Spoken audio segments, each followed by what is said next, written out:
Problem 34 guys, इस question को देखो। इस क्वेश्चन में आपसे पूछा गया है क्या कोई ऐसा मटेरियल है जिसको कैपेसिटर की प्लेट के अंदर भर दें और उसकी कैपेसिटी रिड्यूस हो जाए। सवाल ये है, तो आप सोचोगे पैरेलल प्लेट कैपेसिटर की कैपेसिटेंस का फॉर्मूला क्या होता, तो आप कहोगे ए एप्सिलॉन नॉट के अपॉन डी। मैं कहूँगा के क्या है, ये कहोगे डाइलेक्ट्रिक कांस्टेंट। तो कैपेसिटी डिपेंड कर रही है डाइलेक्ट्रिक कांस्टेंट के, डाइलेक्ट्रिक कांस्टेंट के डायरेक्टली प्रोपोर्शनल है। इसका मतलब ये हुआ कि अगर डाइलेक्ट्रिक कांस्टेंट की वैल्यू बढ़ती चली जाएगी तो कैपेसिटी भी बढ़ती चली जाएगी। जितना ज़्यादा डाइलेक्ट्रिक इस्तेमाल यूज़ करोगे अच्छी वैल्यू का, उतनी ज़्यादा उसकी कैपेसिटी बढ़ जाएगी। ठीक है, ये वाली बात ध्यान रखना।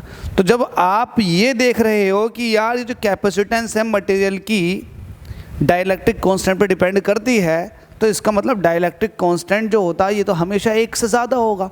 जब ये एक से ज़्यादा होता है, एक किसका होता है, एयर का या वैक्यूम का, तो वैक्यूम से तो ज़्यादा ही होगा। जब जाहिर सी बात है वैक्यूम से ज़्यादा होगा तो कैपेसिटी डाइलेक्ट्रिक घुसने के बाद में ना प्लेटों के बीच में हमेशा बढ़ेगी ही बढ़ेगी। तो ऐसा कोई सा मटेरियल नहीं है। अब देखो यहाँ पर लिखा हुआ, इसका जवाब है नो, नहीं ऐसा कोई मटेरियल नहीं है जो पैरेलल प्लेट कैपेसिटर की प्लेटों के बीच में घुसा जाए और उसकी कैपेसिटी कम हो जाए। नहीं, ऐसा नहीं है, कैपेसिटेंस कम नहीं होगी। क्यों नहीं होगी?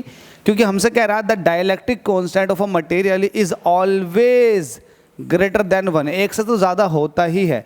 अब डाइलेक्ट्रिक कांस्टेंट जो होता है वो होता है C D upon C we.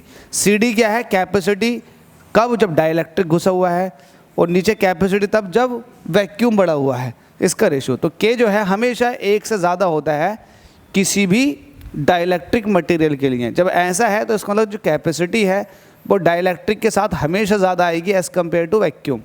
ठीक है, अब ये वाली बात जो मैंने आपको बोली है वो नीचे लिखी हुई है, कुछ टफ नहीं है, इजी है। बहुत सारे बच्चे सोचेंगे सर यहाँ सॉल्यूशन लिखा हुआ है, इसको समझा रहे हो।